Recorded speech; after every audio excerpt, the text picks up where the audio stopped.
Shalom. Apa kabar Bapak Ibu semua? Saya percaya kita semua sehat, kuat, dan diberkati Tuhan. Meskipun Bapak Ibu sampai hari ini kita masih ibadah secara online, saya percaya kita tetap bersukacita. Kenapa? Karena Yesus adalah sumber sukacita kita. Apalagi hari ini Bapak Ibu, kita merayakan hari yang luar biasa, hari kenaikan Yesus ke surga. Tapi sayang Bapak Ibu, saya perlu katakan dengan jujur, ada banyak orang Kristen, orang percaya, anak Tuhan meresponi hari kenaikan Yesus menjadi hari yang biasa, bukan hari yang luar biasa. Contoh Bapak Ibu, ketika kita merayakan Natal Bapak Ibu, kita begitu semangat, kita begitu bergairah. Bahkan Bapak Ibu, kita mempersiapkan panitia, mempersiapkan acara, bahkan dana yang cukup besar. Itu bukti Bapak Ibu kita begitu semangat. Ketika merayakan Jumat Agung, Paskah, juga demikian, dipersiapkan acaranya, dipersiapkan panitianya. Tetapi ketika merayakan kenaikan Yesus ke surga, biasa-biasa. Bapak Ibu, sorry, saya bukan menghakimi gereja-gereja, tapi kita mau cek hati kita. Nah, sebab itu hari ini Bapak Ibu, ketika Bapak Ibu mendengarkan kebenaran yang saya sampaikan, mari Bapak Ibu izinkan kebenaran ini memberkati kita semua. Kenapa Bapak Ibu kita tidak melakukannya menjadi hal yang semangat, hal yang luar biasa buat kita? Kita mengatakan kenaikan Yesus itu hal yang biasa karena kita tidak memahami, tidak mengerti makna kenaikan Yesus ke surga. Hari ini saya mau sampaikan ada 3 kebenaran, 3 makna Yesus naik ke surga. Kita melihat yang pertama Bapak Ibu Saudara, bahwa Yesus naik ke surga membuktikan surga itu ada. Dengar dengan baik, surga itu ada. Jangan sampai Bapak Ibu karena zaman yang begitu canggih, teknologi yang begitu hebatnya, sehingga kita tidak lagi berpikir tentang surga itu ada. Lihat ayatnya Bapak Ibu, Mazmur 33 ayat 13 sampai dengan 14. Tuhan memandang dari surga, Ia melihat semua anak manusia dari tempat kediamannya. Ia menilik penduduk bumi. Bapak Ibu lihat, Dia naik ke surga, Dia membuktikan bahwa surga itu ada. Bahkan Dia melihat saya dan saudara. Untuk apa Bapak Ibu Dia melihat kita? Apa yang kita perbuat, apa yang kita kerjakan, apa yang kita lakukan selama kita hidup di dunia ini. Apakah kitanya hidupnya beres, benar, atau tidak beres, atau tidak benar? Bapak Ibu, pagi hari ini Bapak Ibu, kita perlu sadar, surga itu ada dan surga itu tempat orang yang benar. Kita melihat slide-nya Bapak Ibu. Surga tempat orang percaya yang hidup benar di hadapan Tuhan. Jadi surga itu tempat orang yang percaya kepada Tuhan dan hidupnya benar. Lihat Bapak Ibu 1 Yohanes 3 ayat 10a. Inilah tandanya anak-anak Allah dan anak-anak iblis. Setiap orang yang tidak berbuat kebenaran tidak berasal dari Allah. Bukti saya dan saudara anak Tuhan, kita harus hidup dalam kebenaran. Burung itu terbang, ikan itu berenang. Orang Kristen harus hidup dalam kebenaran. Memang saudara, saya dan saudara sudah dibenarkan. Masalahnya Bapak Ibu, apakah kita hidup dalam kebenaran? Itu masalahnya. Kalau hari ini kita merasa hidup kita gak beres, bikin beres. Kalau kita merasa hari-hari ini hidup kita gak benar, bikin benar. Kalau kita merasa hidup kita bengkok, banyak lika-liku, bikin lurus apa yang bengkok, bikin benar apa yang salah. Sebelum terlambat Bapak Ibu, sebelum terlambat, mari kita sadari apa yang kita buat hari-hari ini. Kenaikan Yesus ke surga itu membuktikan surga itu ada. Bapak Ibu kita melihat, kalau bicara surga itu ada, slide berikutnya, ternyata Bapak Ibu neraka juga ada. Neraka tempat orang berdosa yang berontak kepada Yesus.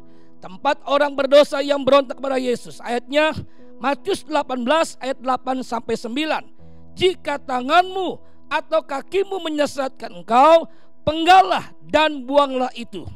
Karena lebih baik bagimu masuk ke dalam hidup dengan tangan kudung atau timpang daripada dengan utuh kedua tangan dan kedua kakimu dicampakkan ke dalam api kekal. Slide berikutnya 9.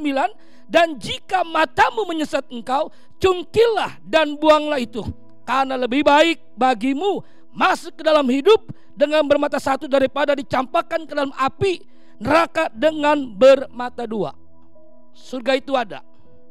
Yesus naik ke surga. Surga tempat orang yang percaya kepada Yesus hidup dalam kebenaran. Neraka itu ada. Waspadalah Bapak Ibu. Tempat orang yang tidak percaya Yesus dan berontak kepada Yesus. Bapak Ibu lihat di Alkitab Matius pasal 7 jelas ayat 21 dan 23.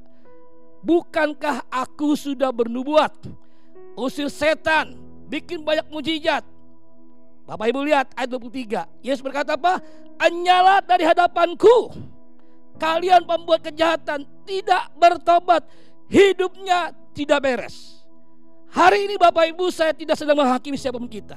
Tapi kalau kita merasa hidup kita gak beres, hidup kita gak benar, saya kasih tahu Bapak Ibu, saya perlu ingatkan, mari kita bertobat. Tidak ada cara lain, kita bertobat. Ingat Bapak Ibu, surga itu ada, surga itu nyata, makanya Yesus naik ke surga. Itu makna yang pertama. Kita melihat Bapak Ibu, arti makna yang kedua, menjemput kita kembali. Yesus naik ke surga dengan tujuan apa? Dia datang menjemput kita kembali. Dan apabila, Yohanes 14 ayat ketiga, dan apabila aku telah pergi ke situ dan telah menyediakan tempat bagimu, aku akan datang kembali dan membawa kamu ke tempatku, supaya di tempat di mana aku berada, kamu pun berada. Wow, Bapak Ibu, ini ayat luar biasa. Ini ayat jaminan buat kita semua. Haleluya. Yesus dahsyat. Dia naik ke surga dengan tujuan apa? Dia berkata, aku menyediakan tempat bagimu. Tempat di mana aku berada, kamu pun berada. Persoalannya Bapak Ibu, kapan Yesus menyebut kita? Tidak ada yang pernah tahu. Kalau orang bertanya kapan COVID-19 berakhir, tidak ada yang tahu, hanya Tuhan. Bapak Ibu, kita gak pernah tahu kapan Yesus datang menyebut kita. Sebab itu Bapak Ibu, kita lihat slide-nya. Apa yang kita mesti buat? Apa yang kita mesti lakukan? Persiapkan hati dan berjaga-jaga. Ini harga mati Bapak Ibu. Tidak ada yang lain kita persiapkan. Tidak ada yang kita kerjakan. Persiapkan hati dan berjaga-jaga. Kita belajar dari 5 gadis yang bijaksana dan 5 gadis yang bodoh. 10 gadis ini tahu bahwa mempelai itu pasti datang. Hanya masalahnya di mana letak perbedaannya. 5 yang bijaksana, dia mempersiapkan minyak persediaan. Sementara 5 gadis yang bodoh, biarpun dia tahu mempelai datang, tapi dia tidak pernah mempersiapkan minyak persediaan. Ini membuktikan Bapak Ibu bahwa dia tidak pernah serius dengan hidup ini. Dia tidak mempersiapkan dan berjaga-jaga.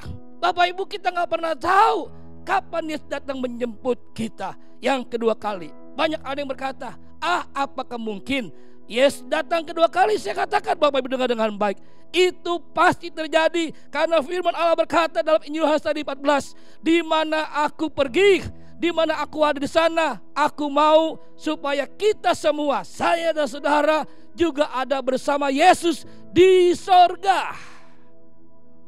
Hari ini Bapak Ibu, jangan keraskan hatimu. Kalau kita merasa hidup kita belum siap, persiapkan dan berjaga-jaga. Banyak orang menyesal, tapi terlambat. Penyesalan terlambat gak ada artinya. Hari ini ketika kau dengar firman Allah, jangan keraskan hatimu. Poin yang pertama, makna Yesus naik ke surga. Surga itu ada. Surga tempat orang yang benar. Yang kedua Bapak Ibu, dia naik ke surga. Untuk apa? Menjemput kita kembali. Kapan waktunya kita gak pernah tahu. Bagian kita, persiapkan hati dan berjaga-jaga. Itu penting buat kita. Poin yang terakhir Bapak Ibu kita melihat. Yang ketiga, Yesus naik ke surga dengan tujuan apa? Mengirimkan Roh Kudus, di mana ayatnya Yohanes 16 ayat ke-7. Namun benar yang kau katakan ini kepadamu adalah lebih berguna bagi kamu jika aku pergi. Sebab jika aku tidak pergi, penghibur itu tidak akan datang kepadamu. Tetapi jikalau aku pergi, aku akan mengutus dia kepadamu. Wow, ini berita gembira buat kita hari ini Bapak Ibu. Kenapa? Adalah lebih berguna, lebih baik Yesus pergi. Dia naik ke surga untuk apa? Dia mengirimkan Roh Kudus, dia mengirimkan penghibur. Sebab Bapak Ibu, kita gak mungkin bisa hidup di hari terakhir dengan kekuatan kita, dengan kehebatan kita, dengan yang kita punya. Kita akan kecewa, kita akan gagal, bahkan kita akan hancur dalam hidup ini. Tapi dengan Yesus naik ke surga, dia mengirimkan Roh Kudus. Artinya Bapak Ibu, Roh Kudus memenuhi hidup saya dan saudara. Artinya Bapak Ibu, kita berjalan dituntun, dipimpin oleh Roh Kudus. Ada dua Bapak Ibu tujuan Roh Kudus memenuhi hidup kita. Dalam Kisah Rasul pasal pertama ayat yang ke-8 jelas. Yang pertama, untuk menerima kuasa menyatakan Yesus dalam hidup kita. Ini penting Bapak Ibu. Bukti kita orang percaya dipenuhi Roh Kudus, kita punya kuasa. Lihat ayatnya Bapak Ibu, Kisah 3 ayat 6. Tetapi Petrus berkata, emas dan perak tidak ada padaku, tetapi apa yang kupunyai kau berikan kepadamu. Demi nama Yesus Kristus orang Nazaret itu, berjalanlah. Bapak Ibu dengar dengan baik. Orang lumpuh ini sejak lahir sudah terbiasa berada di pintu depan gerbang indah bait Allah. Saya percaya Bapak Ibu, Petrus bukan sekali ketemu dia, berkali-kali, tapi tidak ada yang diperbuat oleh Petrus. Dengar dengan baik. Tapi firman Allah berkata, ketika Petrus dan murid-murid Yesus penuh Roh Kudus, mereka mulai menyatakan kuasa Yesus. Bapak Ibu, ini yang penting buat kita. Kalau Roh Kudus memenuhi hidup kita, kita akan punya kuasa. Kuasa itu yang menyatakan kemuliaan Tuhan. Kuasa itu yang mempermuliakan Bapa di surga. Kalau kita tidak punya kuasa, dengar dengan baik, hidup kita menjadi bulan-bulanan si iblis. Hidup kita menjadi bulan-bulanan si setan. Hidup kita menjadi bulan-bulanan dunia ini. Bahkan hidup kita hancur. Kita gak mungkin bisa bertahan di hari terakhir dengan badai tantangan yang berat tanpa kuasa yang Yesus berikan. Kita ada sampai hari ini. Ingat Bapak Ibu, itu semua karena kuasa Tuhan. Haleluya, luar biasa Yesus. Lihat Bapak Ibu, yang kedua dan yang terakhir Bapak Ibu, untuk menjadi saksi bagi Kristus. Bukan jadi sakti, tapi jadi saksi. Bapak Ibu, hidup kita harus mempermuliakan Bapa di surga. Kisah 2 ayat 47, 41 dan 47. Orang-orang yang menerima perkataannya itu memberi diri dibaptis. Dan pada hari itu jumlah mereka bertambah 3.000 jiwa. Satu hari 3.000 jiwa. Ini luar biasa. Ayat 47, sambil memuji Allah, dan mereka disukai semua orang, dan tiap-tiap hari Tuhan menambah jumlah mereka dengan orang-orang yang diselamatkan. Kenapa Bapak Ibu? Karena hidup mereka dipenuhkan Roh Kudus. Roh Kudus memenuhi mereka. Mereka punya kuasa dan mereka jadi saksi dimanapun mereka berada. Mereka menceritakan tentang Yesus yang penuh kasih, Yesus yang berkuasa. Bapak Ibu, dengar dengan baik. Hari ini saya mau katakan, ketika Anda mendengar kebenaran yang disampaikan, ketika kita meninggal, dengar dengan baik. Tuhan gak pernah tanya berapa banyak anak kita. Tuhan gak pernah tanya berapa banyak kekayaan kita. Tapi Tuhan tanya berapa banyak jiwa yang kita sudah menangkan bagi Yesus. Bapak Ibu, selama wabah COVID-19, komitmen saya, di mana saya berada, di mana saya hadir, saya menyatakan Yesus hidup dalam hidup saya. Sehinggalah perbuatan saya, orang melihat Yesus hidup dalam hidup saya dan mereka percaya kepada Yesus. Saudara, bukan untuk kesombongan. Saya percaya umat Tuhan yang hadir, yang mendengarkan apa yang sampaikan. Saya percaya ketika kita menangkap firman Allah hari ini, hidup kita gak pernah sama lagi. Karena apa? Roh Kudus memenuhi kita. Kenapa? Karena kita hidup dalam kuasa. Karena apa? Kita menjadi saksi. Kisah 11 ayat 26 jelas. Perkataan Kristen pertama kali diucapkan di kota Antioquia. Kenapa saudara? Karena orang Antiokhia melihat murid Yesus hidup di sana jadi saksi, jadi berkat, jadi terang. Sehingga orang Antiokhia berkata, kamu adalah Kristen. Apa arti Kristen? Pengikut Yesus. Artinya apa? Mengikuti teladan Yesus. Bapak Ibu, kalau kita belum hidup seperti yang firman katakan, hari ini ambil keputusan untuk hidup dalam kuasa, untuk kita hidup menjadi saksi Kristus. Bapak Ibu, saya percaya kebenaran yang sampaikan memberkati setiap kita. Sebab itu jangan keraskan hatimu, izinkan firman melembutkan hati kita, firman merubah hidup kita. Banyak orang Kristen hidupnya menguasai firman, hidupnya gak pernah berubah. Yang benar adalah izinkan firman menguasai kita. Artinya firman itu menuntun, memimpin hidup kita, dan hidup kita pasti mempermuliakan Bapa di surga. Hari ini saya menyampaikan 3 kebenaran. Slide terakhir boleh diikan. Jelas di sana Bapak Ibu bahwa makna kedatangan Tuhan, makna kenaikan Yesus ke surga. Yang pertama jelas Bapak Ibu bahwa surga itu ada, surga itu nyata, surga tempat orang percaya Yesus dan hidup dalam kebenaran. Kalau kita belum benar, hari ini bikin benar. Yang kedua, Yesus naik ke surga dengan jelas untuk menjemput kita. Dia berkata, di mana aku berada, aku ingin saya dan saudara juga ada bersama Yesus di surga. Dan yang ketiga, yang terakhir saudara, dia naik ke surga. Untuk apa? Dia mengirimkan Roh Kudus. Untuk apa? Supaya saya dan saudara hidup dalam kuasa. Untuk apa? Hidup jadi saksi. Kalau kita punya kuasa, kita hidup dalam saksi. Saya percaya Bapa di surga dipermuliakan. Kita akan berbuah banyak, Bapa dipermuliakan Bapa. Haleluya Bapak Ibu Saudara.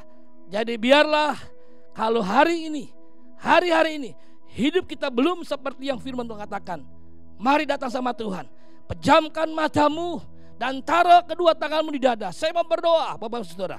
Yuk mari pejamkan matamu dan taruh kedua tanganmu di dada.